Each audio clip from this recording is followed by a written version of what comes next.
All right. I think we are back and at it. Welcome back to Euphoric Evolution. I'm so excited to dive into the future of work today because I've seen so many people very concerned about what is AI going to mean for me in my business, in my career. And we're going to also explore what's really coming as it relates to energetics as well as feminine leadership. So hang tight. We are going to explore all of the things. So, first and foremost, I think it's important to share with you where I'm coming from with this. I am going to be really watching what happens over the next 3, 5, 10 years.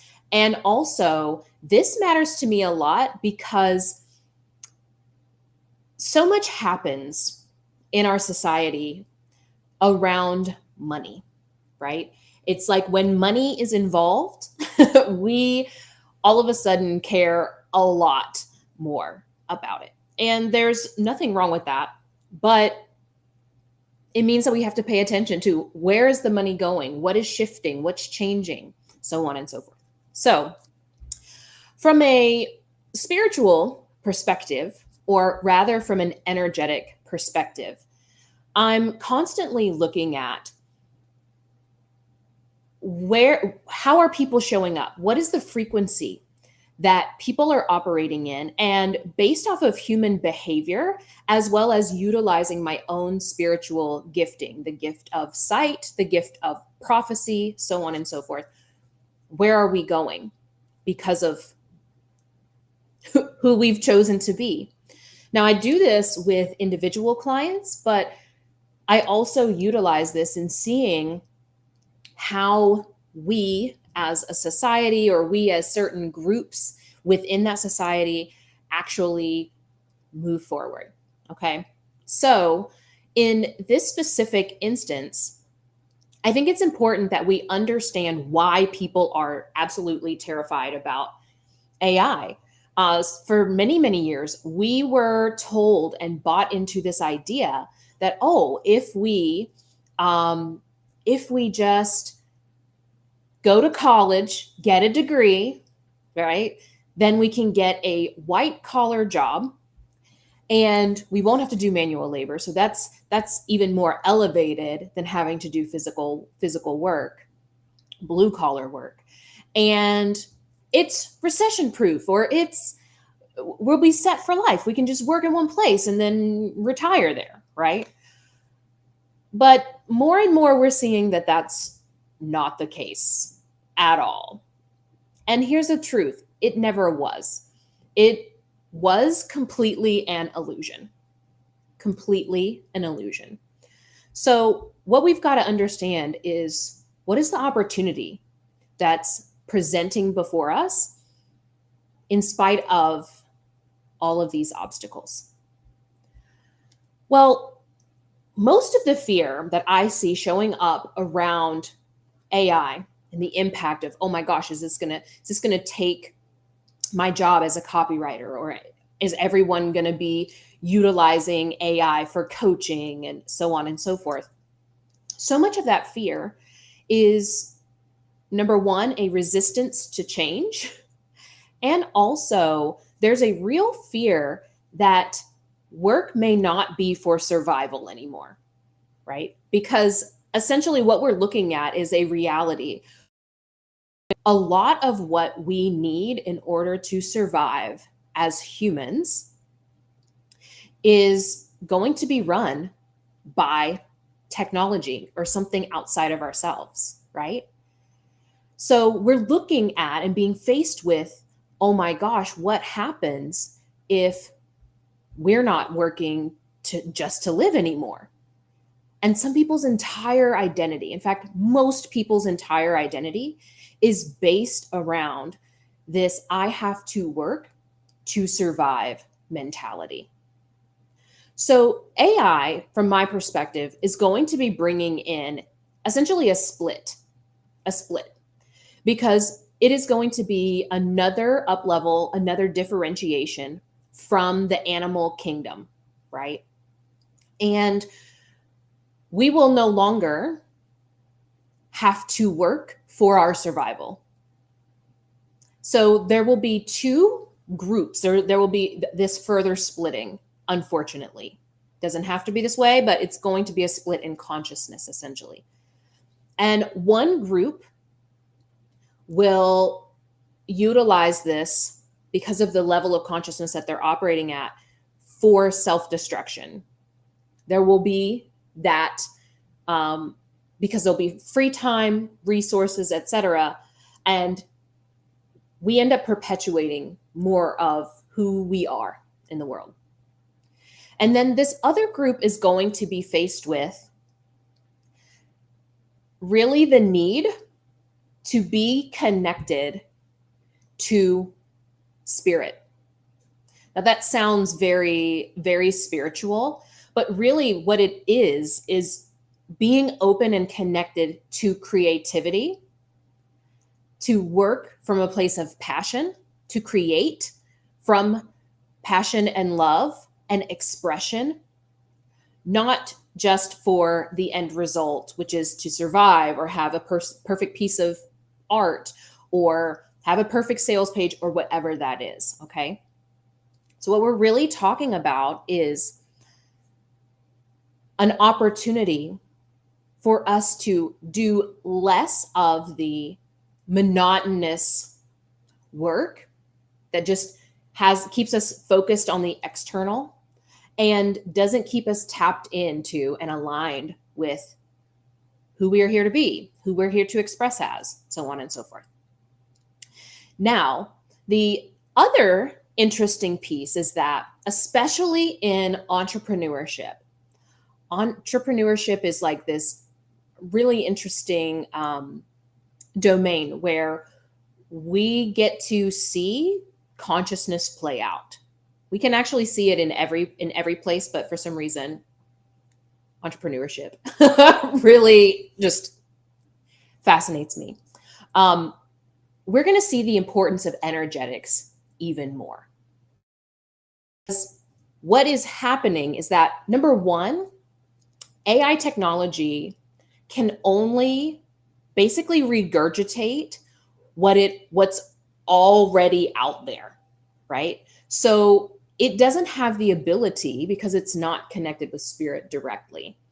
It doesn't have that flow of communication. It literally is just regurgitating what already exists. So those of us who are connected, we have the ability to innovate, to bring forth new ideas, so on and so forth, bring that presence of energy into the work that we create. Because listen, I've seen AI content, and you can put in there, like, because I've been playing with it, by the way. I'm not just talking about this hypothetically. I've literally been practicing using prompts and just seeing what all it can do. And it is very robotic. It doesn't have presence to it. It doesn't have heart, right? If you've ever heard people say the same exact thing, but one of them like really landed with you, it's because that energy was a match.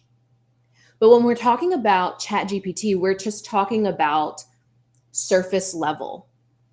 We aren't talking about the energetic frequency that makes us us, right? And so I've seen a ton of people utilizing ChatGPT, and I highly recommend that you explore it at least a little bit to know what's coming, what's going on, right? But what I notice is that it can pretend to have emotions. It can seem like it does, but if you tap in, you can feel that there's nothing there.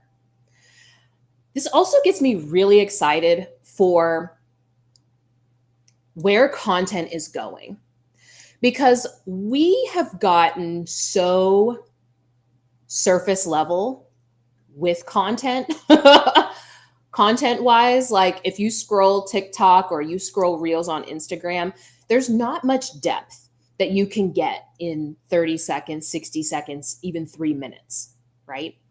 But when we are now seeing this, we're going to see a flood, just so you all know. We're going to see this flood of generic surface level content that's like, hey, if you want to make $100,000, this is what you need to do. Step one, blah, blah, blah. And so on and so forth.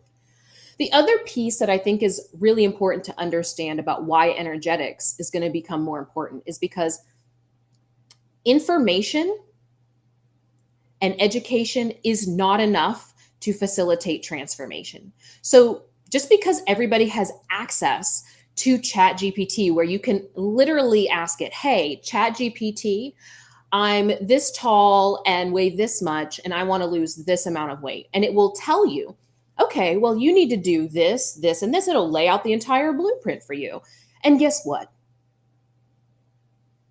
You're still not going to do it because there's an energetic component to us that creates this reality. And so it isn't enough to just look externally to do. We have to be willing to explore the deeper levels, the ultimately at the core, our identity, who we are, who we see ourselves as, how we operate in the world, so on and so forth. So energetics, that depth is going to be so much more important. Now, I will also add that because of the importance of energetics, those who in this next few years, I'm going to say 2 years, 3 years, 5 years, those who are really attuned and aligned energetically,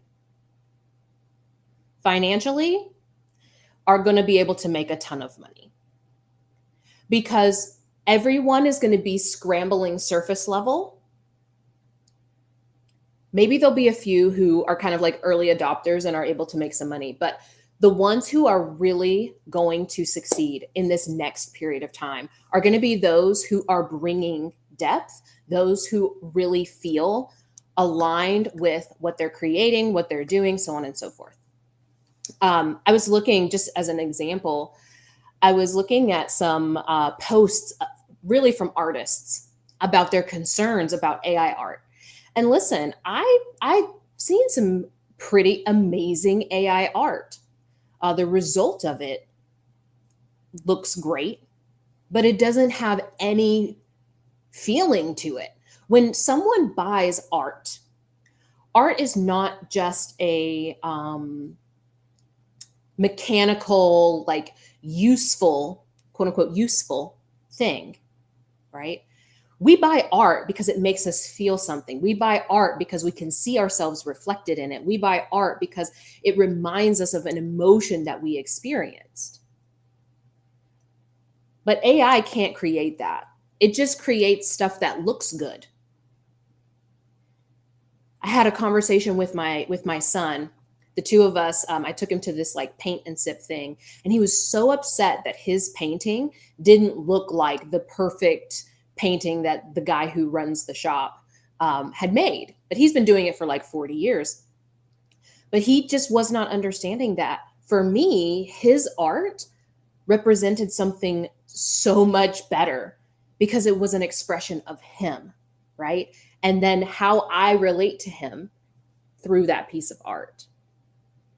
So there will be some people who energetically are so focused on the outcome,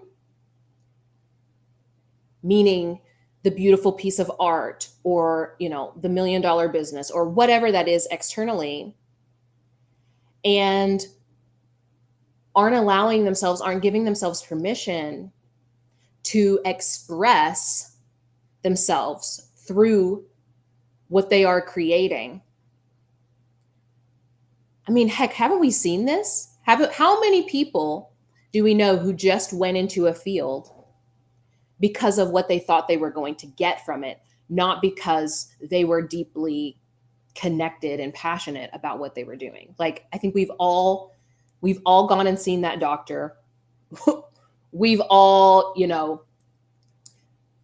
met the cashier who was just doing it to exist, just to feed themselves, right? And it kind of makes me excited that we might see an end to that. We might see an end to that. We will probably have to have some form of universal income, which is not a bad thing. There's more than enough abundance for us all to exist on this planet. And the fact that we've set up structures where it's not possible is lack mentality at its finest.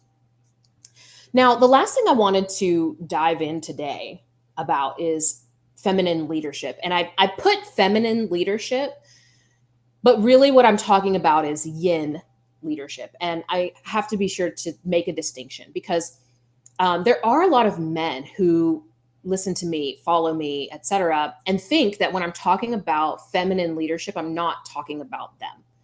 And what I want to be clear is that what I'm speaking about is yin qualities, yin traits that all of us have are going to be what's required in leadership going forward. If we want to get out of this kind of chaotic, ridiculous situation that humanity's in, it's going to require that, number one, yes, more women are in leadership, and also that the men in leadership are connected with and understand yin principles and are embodying some of their yin traits. Of course, it's going to show up different than it does in women, but that's okay.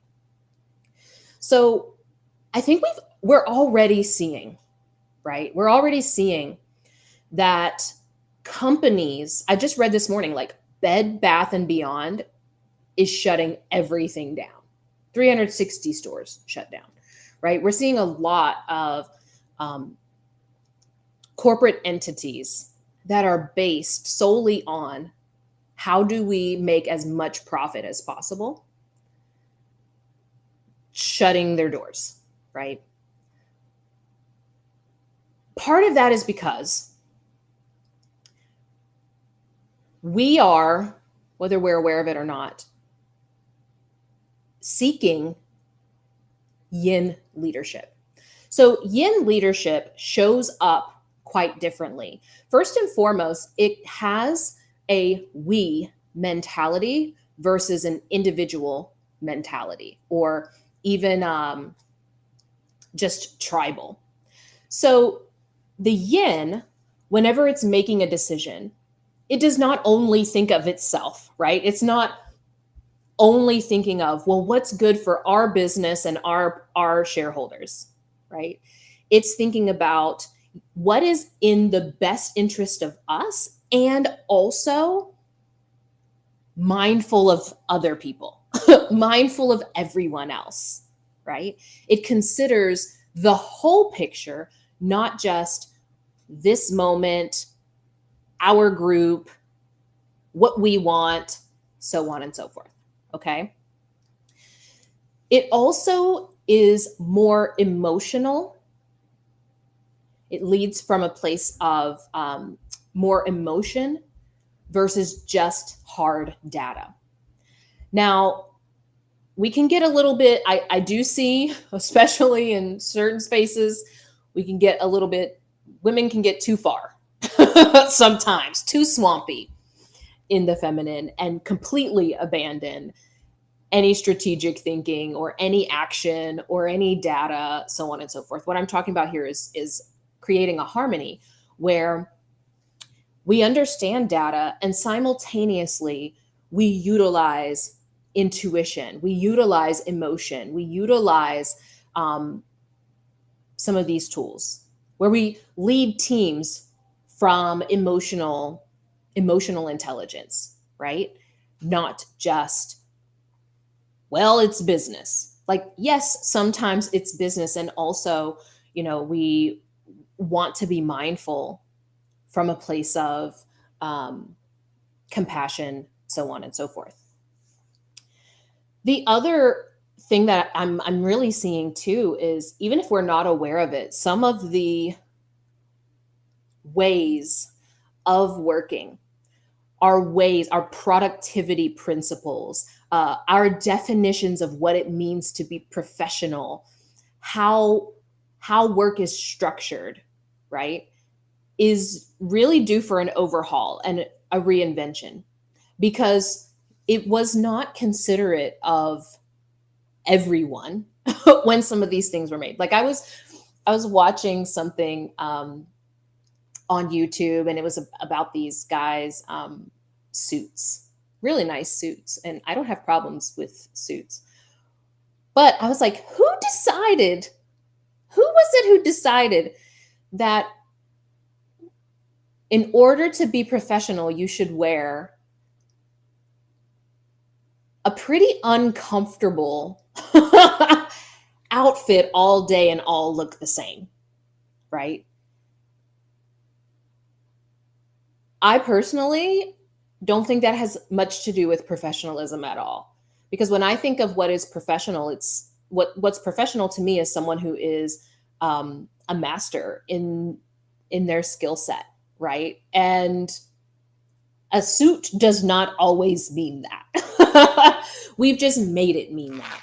So that's going to be something that we, especially as women, get to redefine, right? I was going to throw on, I have like this silk blazer, which is really super comfortable for me and I love it. But I was like, no, actually, I'm going to be talking about redefining what is professional today, and rolling with what I was lounging around in.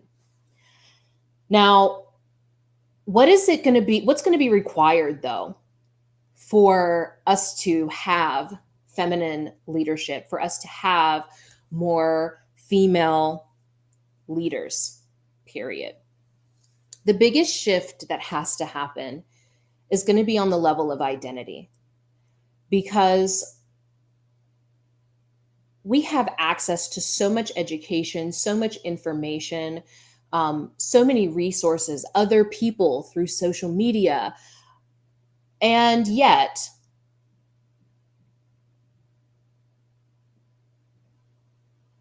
there's still a lot of us who are not um, operating in certain roles. No one's going to give that to us, period. No one's going to be like, here, we want you to have this, right? It's going to be us showing up in a certain identity where it's very obvious that we are the fit for whatever those roles are, whether it's president of the United States, whether it's, CEO of tech companies, and on and on and on. So many women have stories about what it means to be a woman, to be their ethnicity, to be young, old, extroverted, introverted, blah, blah, blah.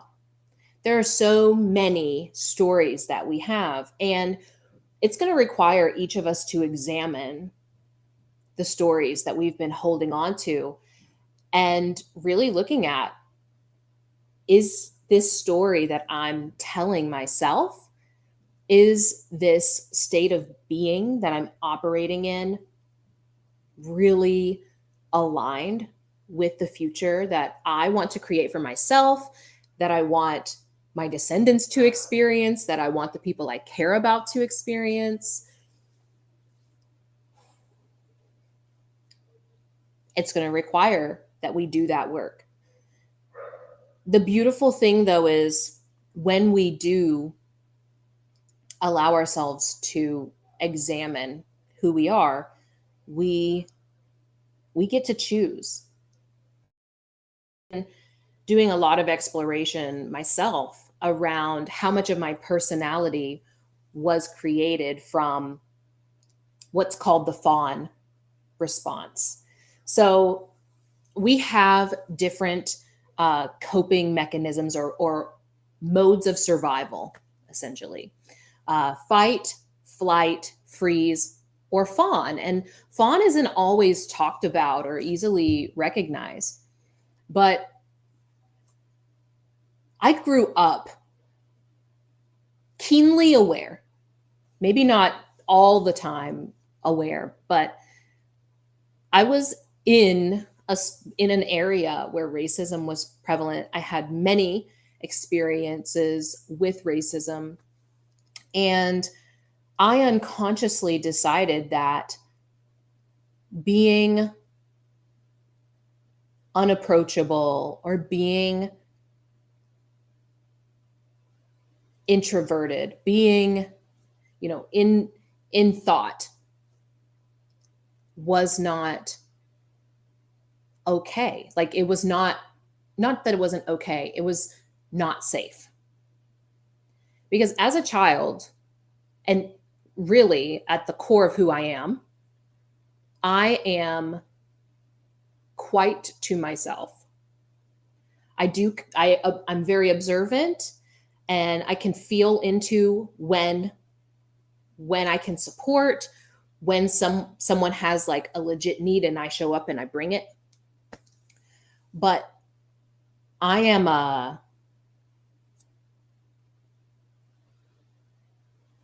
I'm energetically designed to be off to myself. And sometimes it can come off as, I've been called cold or aloof or, oh, you don't care or blah, blah, blah, blah, blah. And part of that comes from this idea that because a woman is, we have just a lot of stories about how a woman is supposed to be. Oh, she should always be smiling. So if a woman isn't smiling, we automatically start telling stories. If you are a woman, just become aware. I walk around quite a bit. I try to get at least 5,000 steps. And one day last week, I was like, I just want to just pay attention to how many times do I smile just like as an automatic response when I really don't feel like smiling. I did it at least 7 times during that walk. And that was with me being aware that that's what I was doing, right? How many times am I doing that? I'm not. So it requires us really becoming aware of who we have shape-shifted into and really feeling into, really connecting with, is that authentic to me? Is that authentic to me now? Maybe it was at a certain point, but maybe now it's not. And then giving yourself permission to be who you truly are. Because I find that the more I allow myself to be and embody more of who I truly am, the right people or the aligned people, not the right people, that kind of makes it sound like they're better than others, but the aligned people recognize that, right? And can see that. And anyways, I'm going to invite you to just start exploring that. So I want to take a few minutes, see if we have any questions that we can answer. We've got some really great comments happening about identity shift is calling. Love that. We talk about authenticity so much, but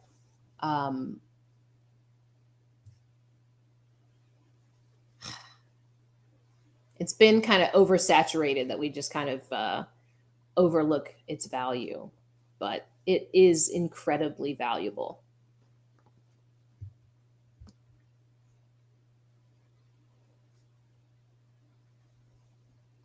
Let's see if there's any comments about AI, energetics. Oh, here's a good one. I believe people can always feel when a person has channeled content from their higher self compared to the AI generated content. 1000%.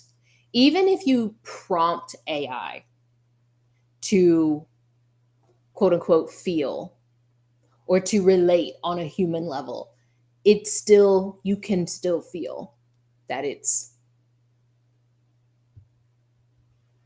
hollow.